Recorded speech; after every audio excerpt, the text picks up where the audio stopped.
Assalamualaikum warahmatullahi wabarakatuh. Salam sejahtera untuk kita semua. Perkenalkan, nama saya Faizali Sedurani. Di sini saya ingin menuntaskan UAS Public Speaking dengan membawakan judul Sikap Bijak dalam Memilih Pinjaman Online.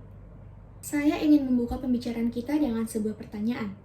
Pernahkah kalian berada di situasi yang membutuhkan dana yang cepat untuk kebutuhan yang mendesak, tetapi terhambat oleh proses peminjaman yang rumit dan membutuhkan waktu yang lama? Jika iya, di era digital ini banyak orang mencari solusi yang cepat untuk mendapatkan pinjaman. Dan inilah sebab mengapa pinjaman online menjadi begitu populer. Pinjaman online atau pinjaman daring yang bisa dikenal sebagai pinjol adalah fasilitas pinjam-meminjam uang yang dapat diakses dengan mudah melalui internet. Pinjol dilakukan secara online melalui platform digital. Pinjol juga dapat memberikan akses dana yang cepat bagi individu ataupun masyarakat yang membutuhkan pinjaman dana untuk usaha, kebutuhan hidup, ataupun gengsi. Karena kemudahan peminjaman itu, pengguna pinjol ini semakin meningkat. Dan ini juga menjadi peluang bagi sekelompok orang atau oknum untuk melakukan tindak kejahatan. Oknum ini mengatasnamakan pinjaman online untuk melancarkan aksinya meraup untung sebanyak-banyaknya dari korban. Hal itu merupakan pinjaman online ilegal atau pinjol abal yang membuat kehadiran pinjol bukannya membawa untung, justru membawa buntung bagi para peminjam. Setiap platform pinjol wajib mendapatkan izin dari Otoritas Jasa Keuangan atau OJK, sebab semua layanan pinjaman hingga operasional akan dipantau oleh OJK. Namun, tak semua platform pinjol yang mendaftarkan diri ini bisa mendapatkan izin dari OJK. Kira-kira kenapa hal ini terjadi? Hal ini bisa saja terjadi karena platform pinjol tersebut tidak memenuhi syarat yang telah ditentukan oleh OJK. Nah, pinjol inilah yang termasuk dalam kategori ilegal. Pinjol ilegal seringkali meneror masyarakat yang terlambat membayar pinjaman. Selain itu, terdapat masalah keamanan data yang berkaitan dengan aplikasi pinjaman online itu. Sebagian besar platform pinjaman online meminta informasi pribadi dan keuangan yang sangat sensitif sebagai bagian dari peminjaman dari aplikasi. Keamanan data yang buruk juga dapat mengakibatkan kebocoran informasi yang sangat sensitif yang pada gilirannya dapat menyebabkan penyalahgunaan data atau pencurian identitas. Pinjaman online ilegal pada dasarnya dapat dikenali dengan mudah. Ciri-cirinya itu tidak memiliki izin resmi dari OJK, meminta akses data peminjam, bahkan permintaan akses tersebut tidak berhubungan dengan proses peminjaman. Lalu menetapkan bunga, denda, dan biaya-biaya yang tinggi tanpa penjelasan yang tertera di dalam perjanjian.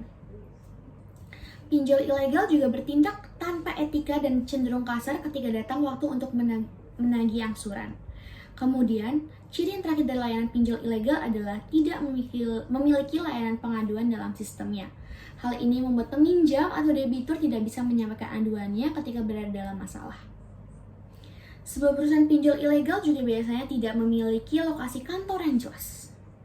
Setelah mengetahui ciri-ciri pinjol ilegal, kita juga harus mengetahui cara untuk menghindarinya.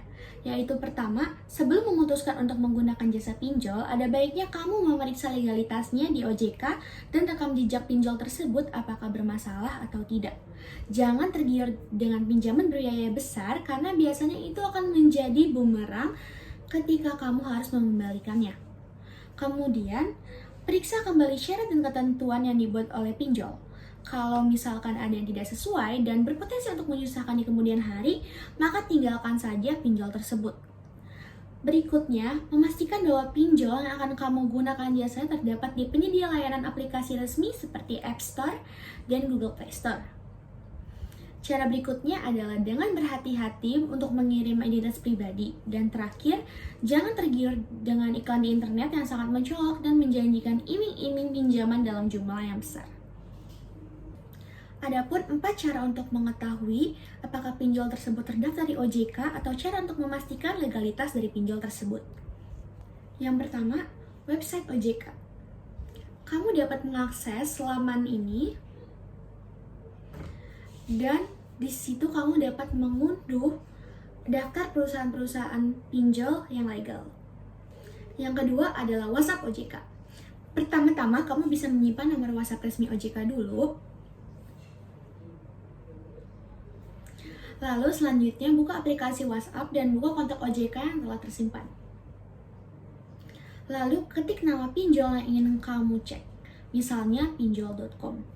Kemudian kirim pesan dan tunggu hingga bot selesai menelusuri dan memberikan jawaban terkait status pinjol tersebut di OJK.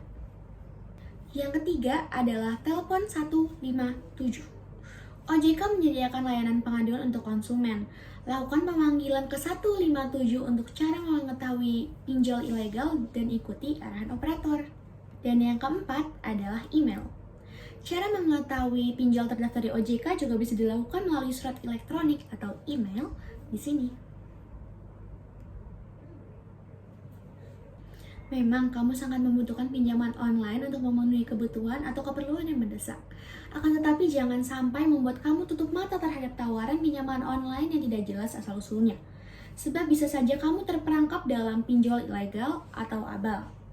Saat ini, kamu perlu lebih cerdas dalam memilih pinjol, mulai dari cek resmian pinjol, terdaftar atau berizin di OJK atau tidak, bunga, dan biaya-biaya lainnya. Selain itu, kamu juga perlu menghitung kemampuan finansial sebelum mengajukan pinjaman. Yap, saya sudah membahas terkait pinjaman online ilegal dan legal beserta keuntungan pinjol dan dampak negatifnya. Keputusan akhir apakah kamu akan melakukan pinjaman online atau tidak ada pada diri kamu sendiri.